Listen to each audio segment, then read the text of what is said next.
মা বলে বেটা রে আমি আজকে তোমাকে মিথ্যা কথা বলবো না বেটা। বলে মা কিরকম কিরকম? বলে বাবা নবীজি যে কথাটা বলেছে সেটা সত্য বলেছে, এত মিথ্যার কোনো অবকাশ নাই। বলে মা কিরকম? বলে বেটা আমি একদিন বাড়িতে ছিলাম, হঠাৎ করে ঝিম ঝিম ঝিম ঝিম ঝিম ঝিম ঝিম ঝিম করে পানি আসছিল। তোর চাচা আমার ঘরের ভিতরে প্রবেশ করলো, আমার সঙ্গে জবরদস্তি সে মিলন করলো। আর মিলনের কারণে তুই জন্ম নিয়েছিস রে বেটা। এই জন্যে নবী যেটা বলেছে সত্য বলেছে। ও বেটা রসুলের কথা মিথ্যা হতে পারে না।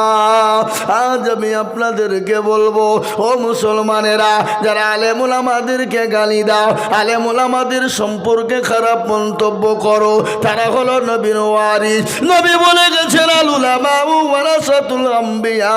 খবরদার আলেমুল আমাকে গালি দিও না, আলেমুল আমার সঙ্গে খারাপ ব্যবহার করো না, আলেমুল আমার সঙ্গে নোংরা ব্যবহার করো না, আলেমুল আমার সঙ্গে খারাপ মন্তব্য করো না, তাহলে তুমি কুফরি করে ফেলবে।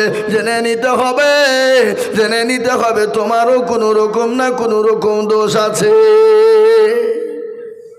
হাদিস এটা। নবী চলে গেছে কিন্তু নবীর ওয়ারিস কারা? কথা করেন না কেন? কারা?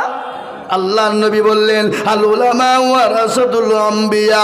আমার রাসূল বলে গেলেন আমি নবী চলে গেলাম, আমার ওয়ারিস হিসেবে উলামাদেরকে রেখে গেলাম। খবরদার উলামাদের সঙ্গে খারাপ ব্যবহার করবা না। আল্লাহর কোরআন খুলুন, কোরআন বলেছে ইন্নামা ইয়াখশাল্লাহা মিন ইবাদিহিল উলামা।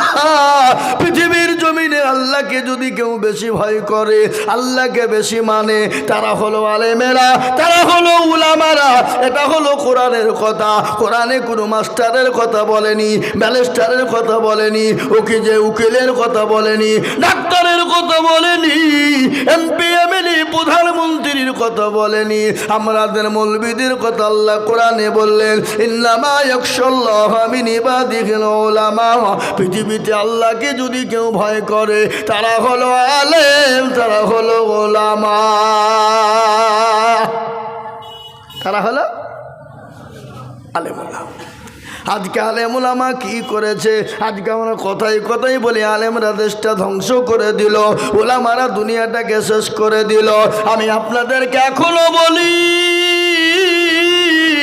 আলেম উলামা আছে বলে কোরআন এখনো জিন্দা আছে, আলেম উলামা আছে বলে মাদ্রাসা মসজিদ সুরক্ষিত আছে, আলেম উলামা আছে বলে এখন আপনি ধর্মকর্ম করতে পারেন, আলেম উলামা আছে বলে এখন আপনি দুনিয়ার জমিনে চলতে পারেন।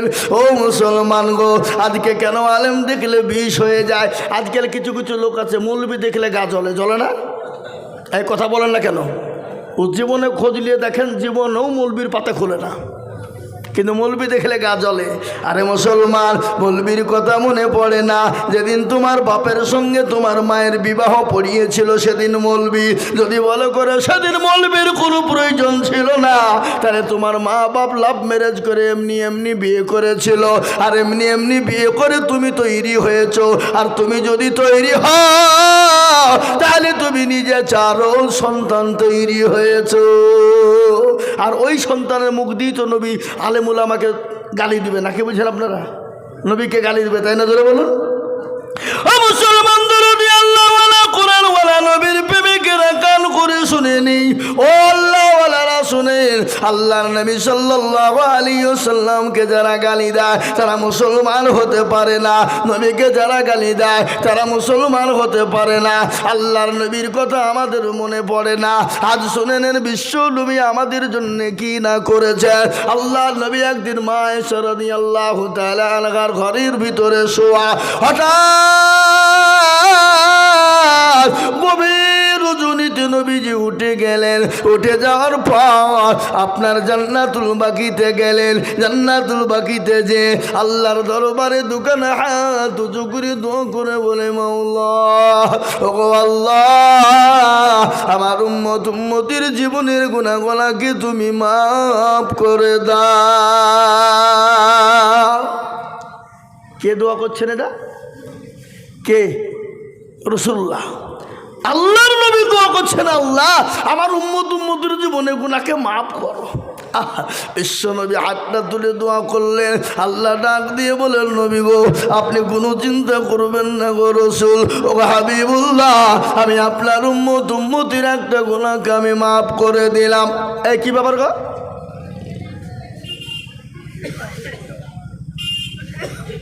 একটু বসেন, উঠবেন না ভাইরা আমার, বাবা জীবনেরা। আল্লাহ নবী আল্লাহকে জানে, আল্লাহ জানিয়ে দিয়ে বলেন, নবী গো আমি আপনার উম্মতির একটা গুনাহকে মাফ করে দিলাম। কিন্তু বিশ্ব নবী দোয়া বন্ধ করলেন না, আবার হাতটা তুলে দোয়া করে বলে, আল্লাহ আমার উম্মতির জীবনের গুনাহকে মাফ করে দাও। ও আল্লাহ আমার উম্মতি জাহান্নাম থেকে বাঁচতে পারবে না, জাহান্নাম বড় কঠিন, কবর বড় কঠিন গো আল্লাহ। আল্লাহ বলে, নবী গো আমি আপনার উম্মতির 2 ভাগ গুনাহকে মাফ করে দিলাম। জোরে বলুন সুবহানাল্লাহ। কিন্তু বিশ্ব নবী দয়ার নবী তিনি দোয়া কিন্তু বন্ধ করলেন না, আবার হাতটা তুলে দিয়ে বলছে, আল্লাহ আমার উম্মতির জীবনের গুনাহগুলা কি তুমি মাফ করো। আল্লাহ বলেন, নবী গো আমি আপনার উম্মতির 4 ভাগ গুনার মধ্যে 3টে গুনাহকে মাফ করে দিলাম। কিন্তু গো নবীজি আমি একটা গুনাহ জীবনেও কোনোদিন মাফ করব না। সব গুনাহ আল্লাহ মাফ করে দিবে, কিন্তু একটা গুনাহকে মাফ করবে না। সেটা কোন গুনাহ? জোরে বলুন না। আমার মনে হয় এই এলাকার লোক শিরিক করে না? করে? এই দেশের লোক শিরিক করে ভাই? কথা কয় না? শিরিক কাকে বলে একটু জানতে হবে। আজকে আমরা আল্লাহ ছাড়া কাউরির কাছে ভালো মন্দর মালিক বানাই, আল্লাহ ছাড়া কাউরির কাছে মাথা নত করি, আল্লাহর কাছে কাউরির কাছে সেজদা করি, আল্লাহ ছাড়া কাউকে আমরা আপনার ভালো মন্দর ভাগ্যের মালিক বলে দিই। এটা হলো শিরিক। আর শিরিক কাকে বলে?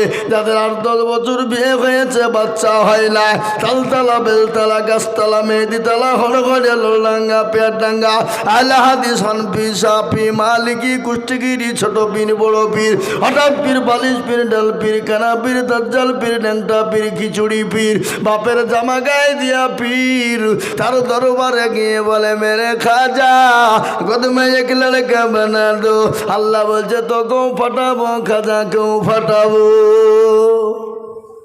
বুঝতে পারলেন না? এ বাবা, সন্তান দেওয়ার মালিক কে? জোরে বলুন কে?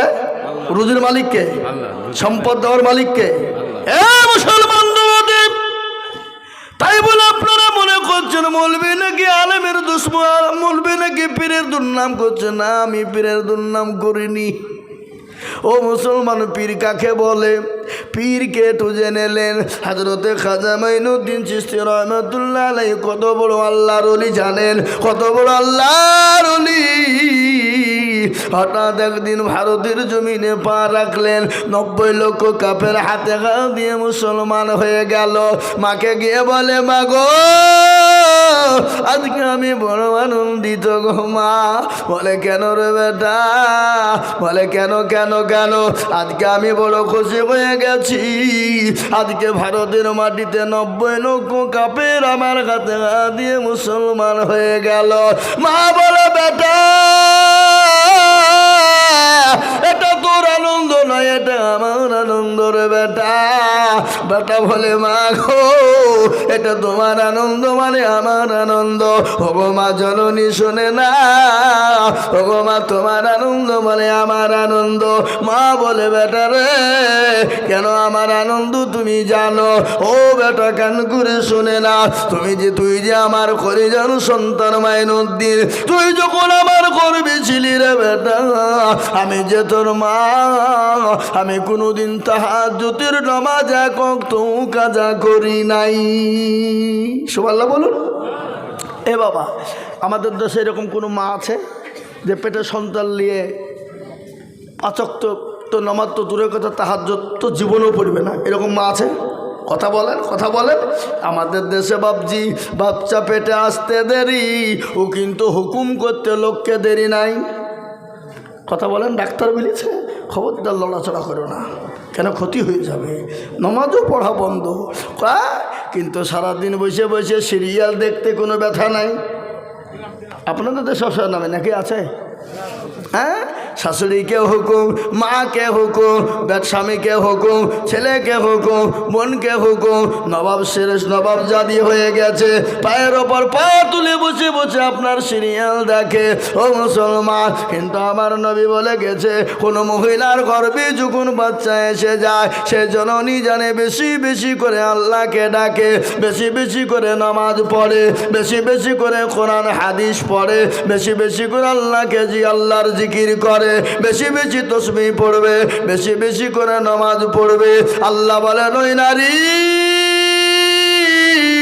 আমার আল্লাহ তার দায়িত্ব নিয়ে নিয়ে ওই নারীর বাচ্চা নরমাল আল্লাহ প্রবেশ করে দেবে, তাকে সেজারের কোনো প্রয়োজন কিন্তু হবে না। কিন্তু আমাদের দেশের মারা নামাজই তো পড়ে না। কি বলছেন আপনারা, পড়ে?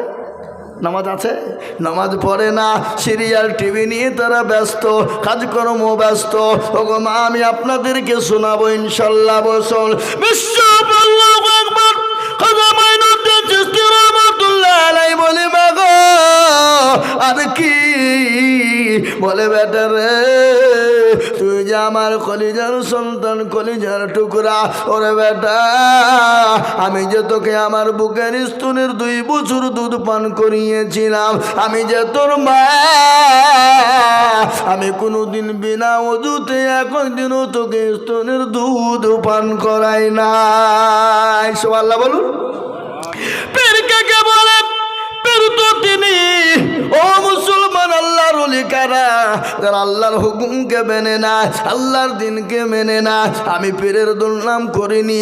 আজকে আমাদের দেশে কিছু ভণ্ড পীর বেরিয়েছে, নামাজ নাই, রোজা নাই, কুল নাই, কলমা নাই, উত্তর দক্ষিণ কিছু নাই। তাদের দরবারে গেলে নামাজ লাগে না, তাদের দরবারে গেলে কোরআন পড়তে হবে না, তাদের দরবারে গেলে আপনার নামাজ রোজার প্রয়োজন হবে না। ও মুসলমান, একটা কথা আমার মনে হয়ে গেল, আমি এর আগেও বলেছি বাবা, বাঁকুড়া জেলা নাম শুনেছেন আপনারা? বাঁকুড়া জেলা সোনামুখী বলে একটা জায়গা আছে বাবা, ওই এলাকায় একটা জায়গাতে এক সাধু বাবা বসে আছে। কি বাবা? সাধু বাবা, যার মাথায় জড়ে দাঁড়িতে ঝড়, গায়ে চালার চট পড়ে বসে আছে রে বা, হাতে এরকম করে মাল নিয়ে ডলে, আর কলকাই ভরে চোখ টান দেয়, আর বলে মদিনা যাব কেমনে, মনে হচ্ছে মদিনা তার বাপের ঘর। চোখগুলা মোটা মোটা হয়, কিসে টান দিছে? গেজাই। হ্যাঁ এ বাবা, গেজাই মারে টান। আরে এমন গান ধরেছে, আইনা বাবা কারি, আইনা বাবা, আইরে বাবা, আইনা কারিগর, আয়না বসায় আছে বাবা কলমের ভিতর। কি বুঝলে? হক আল্লাহ, নামাজ রোজা লাগবে না। হ্যাঁ, এ মুসলমান দরদীপ, ওই সাধু বাবার দরবারে দেখলাম মুসলমানদের ছেলেরা মেয়েরা নামাজ নাই, রোজা নাই, কুল নেই, কলমা নাই, উত্তর দক্ষিণ কিছু নাই। মুসলমানের মেয়েরা গিয়ে দেখছি পুকুরে ডুব দেয়। বলে পুকুরে ডুব দেয় কেন গো? বলে হুজুর গো, যাদের বিয়ে হয়েছে বাচ্চা হয়নি, ওই পুকুরে ডুব দিলে তাদের বাচ্চা হয়ে যাবে। আমি বলছি তাই নাকি? তাহলে একটা কাজ করো, এই বাঁকুড়া ছেলেরা, এই তোমরা পুকুরটা বুঝিয়ে দাও। বলে কেন হুজুর? যদি না বুঝিয়ে দাও, কোনো ভুলবশত যদি বেটা ছেলে ডুব মারে দেয়, তারও তো ছেলে হবে নাকি? বুঝছেন আপনারা? যে ডুব মারবে তার ছেলে হবে, তাহলে বেটা ছেলে ডুব মারলে তার ছেলে হবে না। এই মুসলমানেরা, ধোকাবাজেরা, আজকে তারা ধোকা দিয়ে মানুষের জীবনের সমস্ত সম্পদ লুট করে নিচ্ছে। আজকে তারা লুটপাট করে খাচ্ছে। নামাজ নাই, রোজা নাই, কুল নাই, কলমা, উত্তর দক্ষিণ কিছু না। কিন্তু আমি আপনাদেরকে পীরের কথা বলেছি, এখনো ভালো পীর বেঁচে আছে, এখনো ভালো পীর আছে। ও মুসলমান, ভালো পীর ছিল আল্লাহ আকবার, মাহবুবে সুবহানি, কুতুবে রব্বানি, বড় পীর আব্দুল কাদের জিলানী রহমতুল্লাহ আলাইহির একটা ঘটনা মনে হয়ে গেল। কি বলবো না? বলবো না? বলবো খাজা মঈনুদ্দিন চিশতি সুবহানাল্লাহ। বড় পীর আব্দুল কাদের জিলানী রহমাতুল্লাহ আলাইহির একটা ঘটনা, তার আব্বা জানের নাম ছিল আবু সালেহ জঙ্গি মুসা রহমাতুল্লাহ আলাইহ। একদিন তিনি খোদার তরণায় পানি পান করার জন্যে আপনার নীল নদীর জন্য পানি পান করবে বাবা। ইতিমধ্যে একজন খোদার তরুণায় তিনি সহ্য করতে পারেন না, একটা আপেল বেঁচে আসছিল, আপেলটা তিনি তুলে খেয়ে নিয়েছে রে বাবা। তিনি খেয়ে নিয়েছে। খাওয়ার পরে তিনি মনে মনে ভাবছেন, আল্লাহ আমি কার আপেল খেলাম, কে দিল, কোথা থেকে এলো, ই আল্লাহ আমি তো বিপদে পড়ে যাবো কাল কিয়ামতের দিনে। আল্লাহ সে যদি আমার কাছে চায় আসামির কাঠগড়ায় দাঁড় করে দেয়, আমার নেকি ভাগ হয়ে যাবে। পানিতে ভেসে আসছিল। কিন্তু আমাদের ভিতরে অনেক নেতা আছে, আমাদের ভিতরে অনেক মোড়ল আছে, আমাদের দেশে অনেক মাতাব্বর আছে, আমাদের দেশে অনেক চাচা আছে, আমাদের দেশে অনেক দাদা আছে। পরের মালকে লুটপাট করে খায়, পরের মালকে চুরি করে খায়, এতিমের মালকে ভক্ষণ করে খায়, এতিমকে না দিয়ে মানুষের মালকে ঠগিয়ে খাই। আছে না নাই?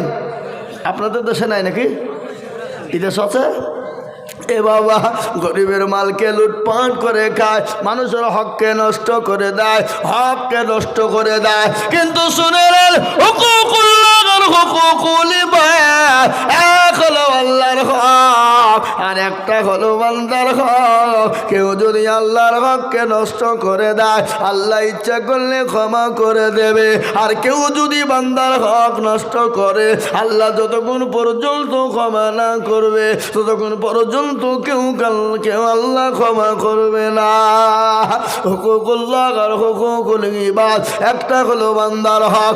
আজকে হুকুকুল ইবাদ বান্দার হক কোনটা বলে? আপনি জোর করে টাকা ছিনিয়ে নিয়েছেন, জমি লুটপাট করে নিয়েছেন, জমির আলকে ঠেলে খেয়েছেন। আল ঠেলা লোক আপনাদের দেশে আছে না নাই? একে কে আছে? হাত তুলে দেখান দেনি, কেউ তুলবে না। এ যাতে মাতাল তালে ঠিক আছে না নাই? কথা কর। আজকে আমাদের দেশে হক নষ্ট করা লোক আছে, বোনকে ঠগিয়েছে, ভাইকে ঠগিয়েছে, বেটাকে ঠগিয়েছে, বিটিকে ঠগিয়েছে, বিটিকে ঠগিয়ে বেটার নামে সমস্ত সম্পদ লিখে দিয়েছে, বোনকে ঠগিয়ে ভাই সমস্ত সম্পদ লুট করে নিয়েছে। কাবা শরীফে যাই নামাজে দাঁড়িয়ে যে আপনার হজে যে আল্লাহর কাছে দোয়া করার বলে, আল্লাহ আমাকে জান্নাত দাও। আল্লাহ বলে, পাজিরে একবার মরে দেয়, তোকে যায় না মাঝে কি করে আমি ধরি। আয় একবার। বোনকে ঠকালছিস, ভাইকে ঠকালছিস, বিটিকে ঠকালছিস, আপনার এতিম ভাগিনাকে ঠগিয়েছিস। এরকম আছে না নাই? জোরে বলুন। ভাগিনাকে ঠকাই না, এতিমের মালকে লুট করে খাই না? মুসলমান যারা এতিমের মালকে চুরি করে খায়, লুটপাট করে খায়, চুরি করে নিয়ে নাই, এতিমকে ঠগায়, আল্লাহর নবী বললেন সে মাল খেলো না আগুন খেলো, তার পেটটা জানে আগুন দিয়ে পুরে লোড করে নিল। আজকে আমাদের ভিতরে এরকম লোক আছে না নাই? জোরে বলুন। ও মুসলমান দরদি গো, আল্লাহু আকবার। আল্লাহর ওলি কাকে বলে? তিনি বললেন, মাবুদ আমি আপেল খেয়ে নিলাম কার গো, আল্লাহ যতক্ষণ ওই মালিক আমাকে ক্ষমা না করবে, আল্লাহ তুমি তো আমাকে ক্ষমা করবে না। ও মুসলমান দরদি আল্লাহওয়ালা, আল্লাহর বান্দা কান করে শুনেলে, তিনি আপনার খোঁজে খোঁজে খোঁজে খোঁজে বাগানের মালিকের বাড়িতে পৌঁছে গেলেন। বাগানের কাছে যখন খোঁজে পৌঁছে গেলেন, বাগানের কর্মচারীদেরকে বললেন, ভাই এ বাগানের মালিককে বলো না। বলে, তুমি কে, কোথা থেকে এসেছো, কি নাম, কি পরিচয় তোমার? বলে, আমার পরিচয় যাই হোক, তোমরা একবার আমাকে বলো হে মালিকের বাড়ি কোথায়, কোন জায়গাতে বাড়ি? কর্মচারীরা বলল, ভাই গো এই রাস্তা দিয়ে তুমি চলে যাও, অমুক বাড়িটা দেখবা এই মালিকের বাড়ি। সঙ্গে সঙ্গে তিনি হাঁটা ধরলেন, ওই বাড়ির কাছে গিয়ে তিনি পৌঁছে গেলেন। বাড়িতে গিয়ে বেল দেয়, সালাম দিয়েছে। সালাম সালাম বুঝেন না? এ বাবা, কারো বাড়িতে গেলে কি করতে হয়? সালাম দিতে হয় না? এটা কে শিখিয়েছে? জোরে বলুন। রাসূলুল্লাহ। এ বাবা যে মুরব্বীরা একটু বসেন, একটু বসেন, উঠেন না, একটু বসেন। ভাইরা আমার, বাবা জীবনের আল্লাহওয়ালারা, কারো বাড়িতে গেলে সালাম দিতে হয়। আমাদের কিন্তু সালাম ফালাম লাগালে কই গো আছো বলে দরজা তো হুড়মুড়কে ঢুকবে। চাচা আছো, চাচি আছো, ভাবি আছো, হুড়মুড় করে। কিন্তু শরীয়ত বলেছেন না, আফসাকে সালাম দাও, তারপরে বাইরে থেকে খবর নাও, বাইরে থেকে খবর নাও, তারপরে যদি উত্তর না পায় নাম ধরে ডাকো, তারপরে দরজাতে থাবা দাও। ও মুসলমান দরদি, তিনি সালাম দিয়েছেন, বাড়ির মালিক এসে বলে কে গো? বলে আমি অমক কোথা থেকে এসেছো? বলে ওগো মালিক আমি আপনার কাছে ক্ষমা চাই। বলে বেটা রে তুমি কি এমন অন্যায় করেছো বলো? বলে ওই বাগানের মালিক আপনি? বলে হ্যাঁ আমি। বলে আপনি আমাকে ক্ষমা করবেন, মাফ করবেন। বলে বেটা তুমি কি অন্যায় করেছো তুমি বলো? বলে মালিক খোদার তুলনায় পানির পিপাসায় নীল নদীর ধারে পানি পান করছিলাম, ইতিমধ্যে একটা আপেল ভেসে যায়, আর ওই আপেলটা তুলে আমি খোদার তুলনায় খেয়ে নি। আমি মনে মনে ভাবলাম আল্লাহ এ বাগানের মালিক যতক্ষণ আমাকে ক্ষমা না করবে, ও আল্লাহ তুমি তো আমাকে ক্ষমা করবা না, এই জন্য আমি আপনার কাছে ক্ষমা চাই, আপনি আমাকে দয়া করে মেহেরবানি করে ক্ষমা করবে। মালিক মনে মনে বলে আরে আমার বাগানের পেটি পেটি পেটি আপেল ভেসে যায়, কত মানুষ চুরি করে নাই, কত কর্মচারী চুরি করে বিক্রি করে দেয়, কোনোদিন আমাকে কেউ খবর দেয় না। আর একটা আপেল বেঁচে যাচ্ছিল, আর আপেলটা তুলে খায়, এর জন্য আবার ক্ষমা চায়। এই সত্যিকারে আল্লাহর ওলি নাই ভণ্ড, তাকে পরীক্ষা করা লাগবে। বলে বাবা রে আমি তোমাকে ক্ষমা করে দেব, আমি তোমাকে মাফ করে দিব, কিন্তু বেটা শোনো আমি একটা শর্ত বলবো, যদি তুমি মেনে না। বলে মালিক আপনি আমাকে যে শর্ত দেবেন আমি সেই শর্তটুকুন মাথা পেতে নেব। বলে কেন?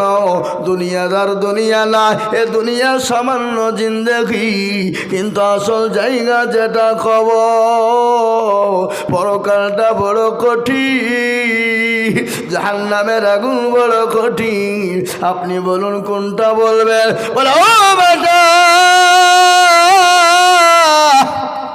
আমি তোমাকে ক্ষমা করে দিব, কিন্তু আমার বাড়িতে আমার বাগানে 5 বছর তোমাকে বাগান আগলে দিতে হবে, আমার বাগানে কর্মচারী হবে, আমার বাগানে তুমি কর্মচারীগিরি করবা।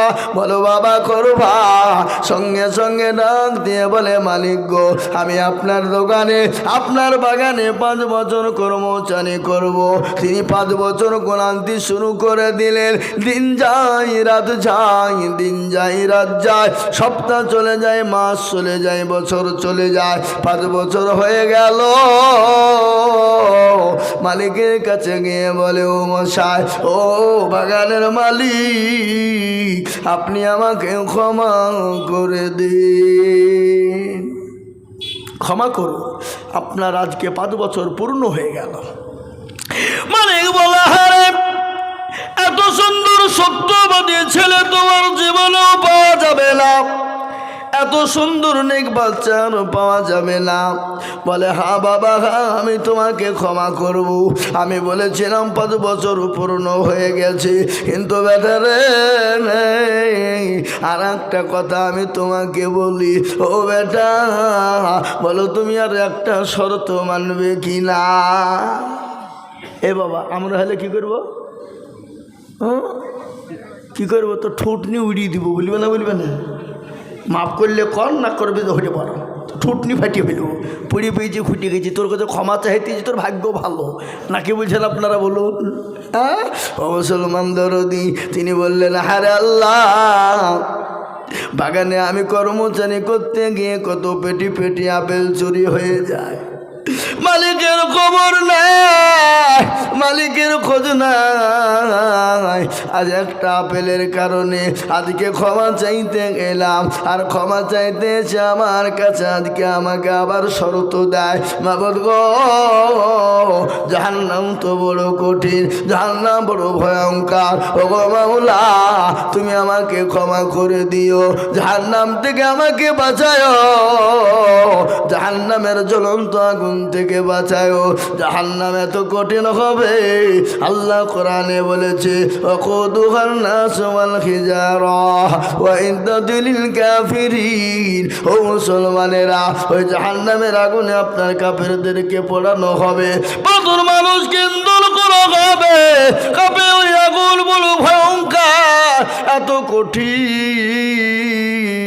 আল্লাহর কাছে দোয়া করে, মাবুদ গো, আমাকে তুমি ক্ষমা করে দিও, ইয়া আল্লাহ আমাকে তুমি মাফ করে দিও। জাহান্নামের কাছে ওই আসামির কাঠগড়ায় আমাকে তুমি দাঁড় করিও না। বলে মালিক গো, আপনি বলুন আপনার কি এমন শর্ত রয়েছে? বলে বেটা, শর্ত বড় কঠিন। বলে ও মালিক, যতই কঠিন হও, জাহান্নামের আগুনের থেকে কঠিন নয়, কবরের আযাব থেকে কঠিন নয়। ও মুসলমান গো, আজকে কবরের কথা মনে পড়ে না, কবর বড় কঠিন বাপরে, কবর বড় ভয়ঙ্কর। বিশ্ব নবী, দয়ার নবী বলে গেলে আমার উম্মতি যদি জানতো কবর কোন জায়গা, মানুষ মরে গেলে জীবনেও কোনোদিন মানুষকে কবরে রাখতো না। আল্লাহর নবীর বিবি মা খাদিজাতুল কুবরা রাদিয়াল্লাহু তাআলা আনহার ঘটনা আপনাদেরকে একটু শোনায়। বিশ্ব নবীর সঙ্গে মা খাদিজা যখন বিবাহ হয়েছিল, কি হয়েছিল? বিবাহ। বিশ্ব নবীর সঙ্গে মা খাদিজাতুল কুবরার যখন বিবাহ হয়েছিল, মা খাদিজা কে রেখে আল্লাহর নবী 2 দিন 3 দিন 4 দিনের জন্য বাড়ি থেকে জামাতের দাওয়াত নিয়ে গেলেন, তাবলীগের দাওয়াত, কলমার দাওয়াত নিয়ে গেলেন। আপনারা মনে করছে হুজুর আবার কুন্ডা থেকে কুন্ডা গেছে রে, বলছে না, ঠিক বলবো, থামেন, বসেন, আমি শেষ করছি না, ঠিক জায়গায় পৌঁছাবো। কি বুঝতে পারলেন না? পারলেন না? আমাদের নেটওয়ার্ক আবার মেলা তো, কুন্ডা বা ভোদা, কুন্ডা বা জিও, এ বাবা, হ্যাঁ, কোনটা এয়ারটেল, কোনটা টাটা, কোনটা ডকোমো, কি বুঝবেন, কোনটা বিএসএনএল, মেলা টাওয়ার আমাদের বাবা। এ মুসলমান, কিন্তু এক টাওয়ারই এসে বসবে, দাঁড়ান, আপনার একটু ধৈর্য ধরেন। মুসলমান আল্লাহ নবীর সঙ্গে মা খাদিজা রাদিয়াল্লাহু তাআলা আনহার সঙ্গে যখন বিবাহ হয়েছিল, আল্লাহর নবী মা খাদিজাতুল কুবরা রাদিয়াল্লাহু তাআলা আনহাকে রেখে গেলেন, কালেমার দাওয়াত নিয়ে তিনি গেলেন, বাড়িতে এলেন। বিশ্ব নবী, দয়ার নবী কয়েকদিন পরে এসে দেখছেন মা খাদিজা রাদিয়াল্লাহু তাআলা আনহার সঙ্গে সঙ্গে দরজা খুলে দেয়। দরজা খুলে দিয়েছে, দেখছেন খাদিজার চোখে পানি। বিশ্ব নবী বললেন, খাদিজা, আমি তো তোমার ওপর খুশি হয়ে গেছি, আমি এত খুশি হয়ে গেছি, আমি সঙ্গে সঙ্গে দরজার কাছে আসা, আর সেকেন্ডেও তুমি দেরি করো নাই দরজা খোলার জন্যে। কিন্তু খাদিজা গো, তুমি কান্না করো কেন? তোমার চোখে পানি কেন খাদিজা? হযরতে মা খাদিজাতুল কুবরার চোখে পানি থামে না। আল্লাহ নবী মা খাদিজার শরীরের দিকে লক্ষ্য করে, যে শাড়ি কেনা ছিল ফেটে চূর্ণ বিচূর্ণ হয়ে গেছে, এমনভাবে ছিঁড়ে গেছে, সেলাই করার মতন কোনো জায়গা নাই। হযরতে খাদিজা বললেন, আল্লাহ নবী বললেন, খাদিজা, তোমার শাড়ি ছিঁড়ে গেছে বলে তুমি কান্না করো, তোমার শাড়ি ছিঁড়ে গেছে বলে তুমি কান্না করো। হযরতে মা খাদিজাতুল কুবরা বলেন, নবী গো, খোদার কসম করে বলে, নবীজি, আমার শাড়ি ছিঁড়ে গেছে বলে আমি কান্না করি না। বলে, খাদিজা গো, তোমার পানিতে বাজার নাই, এই জন্যে তুমি কান্না করো। আল্লাহ নবী বললেন, খাদিজা, তোমার পানিতে বাজার নাই, এই জন্যে তুমি কান্না করো। বিশ্ব নবী বললেন, খাদিজা, কান্না করো কেন? মা খাদিজা বললেন, ইয়া রাসূলুল্লাহ, ইয়া হাবিবাল্লাহ, ও আল্লাহর হাবিব, আমার বাড়িতে বাজার নাই, যেই জন্যে কান্না করি না। বলে, কান্না করো কেন বলো? বলে, রাসূল গো, আমি ওই কবরে কি করে একাই থাকবো গো খাদিজা। ইয়া রাসূলুল্লাহ, আমি কি করে ওই কবরে থাকবো? কবর তো বড় কঠিন, কবর তো বড় ভয়ঙ্কর, কবর তো কাউকে চিনবে না। আমি অন্ধকার কবরে কি করে থাকবো? যে কবরে কোনো লাইট নাই, যে কবরে কোনো বাতি নাই, যে কবরে কোনো বিছানা নাই, যে কবরে কোনো সাথী নাই, যে কবরে কোনো বন্ধু বান্ধব নাই, আমি ওই কবরে কি করে থাকবো গো রাসূল? ও নবীজি, আল্লাহ নবী বলেন খাদিজা রে তুমি চুপ, তুমি চন্না করো না। ও খাদিজা শোনো, তোমাকে ওই কবরে পাহারা দেওয়ার জন্যে তোমার সাথী কবরে আমার 2 জন বিবি তোমাকে পাহারা দেবে। কয়জন বিবি? জোরে বলুন না, কয়জন? কথাটা কেমন মনে হয়েছে না? নবীজি প্রথম তো বিয়ে করেছে খাদিজাকে, তাহলে আগেই আল্লাহ নবী 2 জন বিবি ওখানে কবরে কি করিয়েছে পাহারা দেবে। প্রশ্ন হচ্ছে না, হচ্ছে না? জোরে বলুন। আল্লাহ নবীর বিবি খাদিজা কে বললেন, খাদিজা, ও খাদিজা তুমি কান্না করো না, আমি আর তোমাকে, তুমি চিন্তা করো না, তোমার জন্য আমার 2 জন বিবি কবরে পাহারা দিবে, তোমার সাথী হবে। খাদিজা বলেন, নবী গো, আমার সঙ্গী তো আপনার প্রথম বিবাহ। ওগো নবী, আমার আগে তো আপনার সঙ্গে আর কারো বিবাহ হয় না। ওগো নবীজি, আমার সঙ্গে আমার সঙ্গে 2 জন সাথী হবে, আপনার আবার 2 জন বিবি কে ছিল? আল্লাহ নবী বলেন, খাদিজা গো, আমার আল্লাহ আমার সঙ্গে জান্নাতে 2 জনের সঙ্গে বিবাহ দিবে। একজনের নাম হলো আসিয়া, আর আরেকজনের নাম হলো মারিয়াম। সুবহানাল্লাহ বলুন। একজনের নাম হলো আসিয়া, আর একজনের নাম হলো মারিয়াম। বলে নবী গো, আসিয়া আপনারা কি করে বিবি হবে? বলে, ও আসো বিবি খাদিজা, তুমি কি জানো আসিয়ার স্বামী ছিল, তার নাম হলো ফেরাউন। আসিয়ার স্বামী কি নাম? যারা বলুন, ফেরাউন। ওই আসিয়ার উপরে এতটা জুলুম করেছিল, অত্যাচার করেছিল। আসিয়াকে ফেরাউন বলেছিল, আসিয়া গো, একটাবার আমাকে খোদা বলে মানো,